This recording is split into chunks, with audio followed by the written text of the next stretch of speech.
Izidumbu zalezi zithandani zitholwe ehlathini esigodini sase-Dithakong East ngesonto eledlule. Bobabili batholwe benamanxeba okugwazwa kanti netekisi kaStevens yebiwe. Ngokusho kwamaphoyisa, isidumbu sika-Maduna sitholwe ezinye izitho zomzimba zingekho. Yombili imindeni yabo ikhungathekile futhi ifuna ubulungiswa.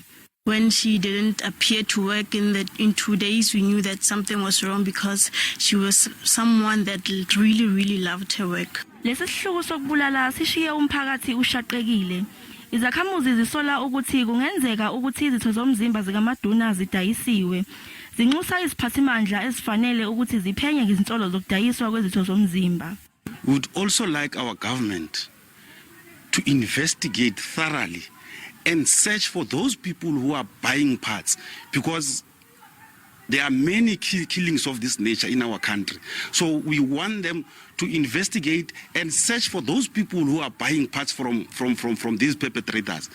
Abasolo ababili baboshwe ngempela sonto kanti bazovela enkantolo namuhla. Khona manje lokutholwe ezinye izidumbu ezimbili endaweni eyodwa ngempela sonto.